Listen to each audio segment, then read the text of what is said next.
Bonjour à tous, nous sommes le vendredi 14 octobre 2022, il est minuit 1. On va étudier le contexte graphique des marchés financiers avec les figures chartistes du moment, figures que vous pouvez étudier gratuitement dans nos deux formations gratuites, la formation débutant et la formation confirmée, sur notre site internet arttrade.com. Sur le BTC USD, il y a eu une accélération baissière, le niveau marron n'a pas proposé de rebond suffisant et on est venu buter contre le plus bas du drapeau qui est aussi le niveau d'invalidation du biseau descendant. On note que l'on a formé un triangle avec un plat en dessous, un triangle rectangle. On voit ce triangle rectangle en H4, et bien on a effectivement un point, 2 points, 3 points, 4 points et un plat en dessous.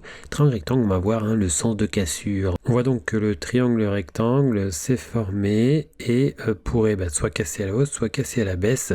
On a toujours le drapeau qui lui a des objectifs baissiers. Avec cette vision, on s'aperçoit qu'on est revenu une nouvelle fois sous la ligne du coup de l'épaule tête-épaule et qu'on a buté sur le plus bas d'après cassure. On avait cassé une fois, on avait recassé, donc c'est le plus bas d'après recassure, retrouvé ici et que l'on n'a pas pu franchir. Cela dit, ce pourrait être une pause dans un triangle rectangle pour reprendre par la suite une cassure baissière et donc la tendance baissière. Et on peut aussi contre-attaquer l'ensemble pour repartir à la hausse. Sur le THUSD, eh bien, le drapeau qui avait cassé la baisse, ça fait quasiment son demi-objectif avant un retour au-dessus du niveau jaune qui était donc le plus bas d'après cassure. On s'aperçoit que l'on a en fait un triangle avec un plat en bas, un triangle rectangle qui a cassé la baisse et que l'on s'oriente vers le niveau d'invalidation, ce plus haut ici.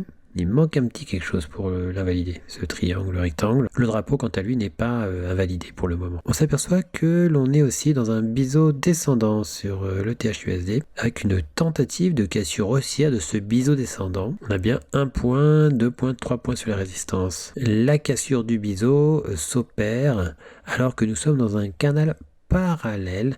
On pourrait rejoindre donc un côté ou l'autre du canal parallèle, le biseau, la cassure donnant une possibilité haussière. Donc on a toujours le drapeau vert et le biseau qui se confrontent finalement. On est dans une hésitation puisqu'effectivement on tente une cassure du biseau alors là même que l'on a toujours le drapeau qui a des objectifs baissiers. Tout comme d'ailleurs le triangle symétrique H4. On a aussi l'épaule tête-épaule qui a aussi des objectifs baissiers. Sur le LTC USD, eh bien on a réintégré le plus bas d'après cassure du triangle symétrique. Mais attention, on était bien parti sous ce plus bas d'après cassure. On a même cassé le plat ici, c'est-à-dire qu'on a cassé un rectangle. On est peut-être simplement en train de faire un pullback généreux à l'intérieur du rectangle. Nous avons donc les objectifs du triangle symétrique et du rectangle petit baissier. On s'aperçoit que sur le LTC USD, on a quand même eu du mal à franchir le plus bas d'après cassure du biseau ascendant. Et effectivement, on a fait une incursion en dessous, mais on est très vite revenu au-dessus. On pourrait très bien venir contre-attaquer le triangle symétrique et revenir donc sur le biseau ascendant. En H4, on s'aperçoit qu'on n'a pas pu aller invalider le triangle symétrique vert d'origine et que l'on revient sur la ligne mauve qui était un niveau sensible. Sur le marché du gold en H1, on est venu invalider le V-bottom ici et on a cassé un double bottom, le double bottom jaune. On a quasiment fait son objectif H avant de faire un repli sur et même dans la figure. On s'aperçoit qu'on est toujours sous la ligne du coup du double top qui a cassé à la baisse. Sur le silver, eh bien, on avait cassé le double creux, puis on a réintégré largement le double creux. On a trouvé la parallèle. Ici, on est dans un canal parallèle, un point ici, un autre point ici, une incursion dessus. On pourrait très bien casser ce canal parallèle à la baisse. Si l'on avait un retour à la hausse, eh bien, on pourrait former une épaule tête, épaule, si on cassait à nouveau la ligne du cou ici, qui serait donc la ligne du cou du double creux et aussi la ligne du cou de la nouvelle tête-épaule formée dans ce cas-là. En déliant, on s'aperçoit qu'on était venu proche du plat du biseau d'élargissement ascendant angle droit avant un repli. Sur le WTI, on a pris appui sur le triangle rectangle plat ici et on tente de rebondir, donc de faire un pullback pur dessus pour aller vers l'objectif du triangle rectangle. En H1, on avait un biseau descendant qui avait cassé à la hausse et il donnait un objectif donc sur ses plus hauts, mais entre temps on a formé un drapeau qui a cassé la baisse. On opère un pullback sur ce drapeau. Sur le CAC 40, on a cassé un V-bottom qu'on a formé rapidement dans l'après-midi. Et on a donc des objectifs haussiers. En H4, on s'aperçoit qu'on a buté aux abords des deux plus bas gênants, les lignes bleues. Et on se réoriente sur la ligne du coup de la tasse avec anse. On s'aperçoit que le biseau descendant qui avait cassé à la baisse avait été réintégré. On avait recassé à la baisse le biseau descendant, puis on l'a réintégré à nouveau. On est dans un canal parallèle descendant. Sur le DAX, eh bien, on s'aperçoit qu'on avait un triangle rectangle qui donnait des objectifs haussiers. On n'a pas atteint son plus haut, on n'a pas atteint l'objectif H, on a formé un drapeau. Quand on fait la parallèle à la résistance, on trouve un point, deux points. Effectivement, on a un canal parallèle, même s'il y a une incursion ici, et on casse ce canal parallèle à la hausse, on casse un drapeau. On s'aperçoit que ce drapeau est situé à un endroit un petit peu gênant, puisque on pourrait prendre appui sur la ligne du cou de l'épaule, tête-épaule. Sur le DAX, on pourrait revenir sur le triangle symétrique. L'ensemble pourrait être éventuellement une fausse cassure du triangle symétrique si on le réintégrait. Sur le FTSE, on a formé un double bottom que l'on a cassé à la baisse très ponctuellement avant de venir casser une oblique à 1 point, 2 points, 3 points, même s'il y a une petite incursion ici. On pourrait très bien aller vers l'objectif du double bottom dont la ligne du coup est oblique. Sur le Dow Jones, on a fait un retour simplement sur la ligne du coup de la tasse avec anse. Sur le S&P 500,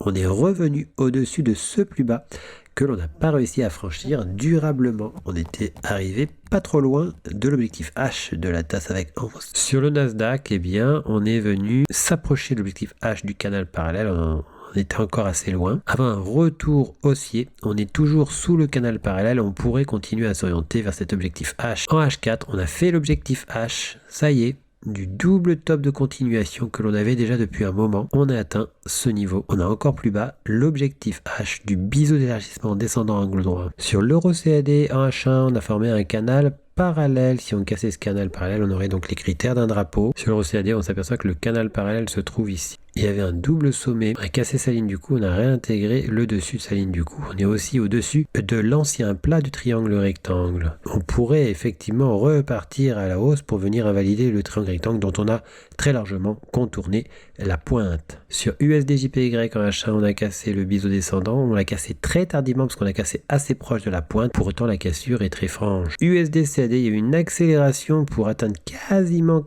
on l'a frôlé, l'objectif H de notre triangle symétrique d'origine. En H1, on s'aperçoit qu'on a aussi frôlé l'objectif H du drapeau. Sur l'euro GBP, après avoir pris appui sur la ligne du coup du V-top, eh bien, on s'est orienté sur le demi-objectif H. AUD/CHF, eh bien, on a fait un double bottom qui pourrait contre-attaquer le biseau descendant. On a cassé la ligne du coup de ce double bottom. Sur le AUD/USD, eh bien, on a fait une incursion sous l'objectif H du drapeau avant de repartir casser la ligne du coup d'un V.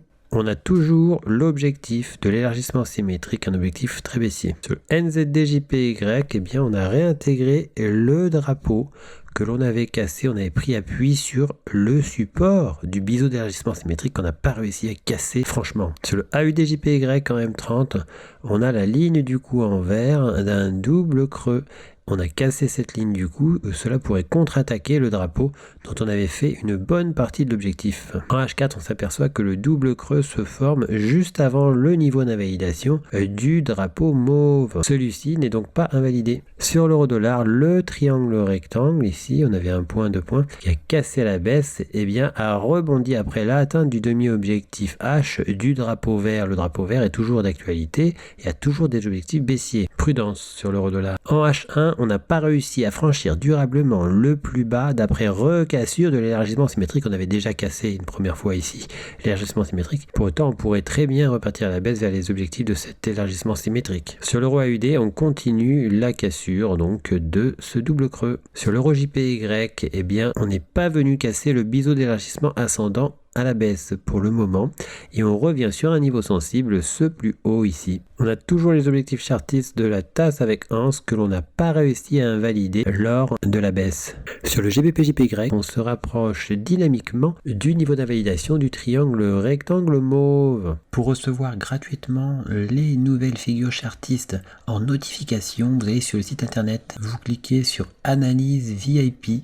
Une fois que vous êtes sur Analyse VIP, vous cliquez sur S'abonner et puis vous n'aurez plus qu'à vous inscrire ici, vous mettez un mail, un mot de passe, vous indiquez que vous n'êtes pas un robot et vous mettez s'inscrire. Vous serez alors abonné, vous recevrez toutes les notifications des nouvelles figures trouvées, que ce soit les figures chartistes ou les figures harmoniques. Figures que vous pouvez étudier gratuitement dans nos 2 formations gratuites, le niveau débutant et le niveau confirmé. On a encore 3 autres niveaux qui eux sont payants. En cliquant sur figures chartistes, vous arrivez sur la liste des figures chartistes du moment que l'on a posté. Vous retrouvez aussi les vidéos concernant les analyses chartistes du moment. N'hésitez pas à venir aussi nous découvrir sur notre blog, tout en haut ici, blog. Vous y trouverez nos derniers posts, les défis Art Trade, ainsi que toutes les nouvelles Art Trade. À bientôt sur notre site arttrade.com.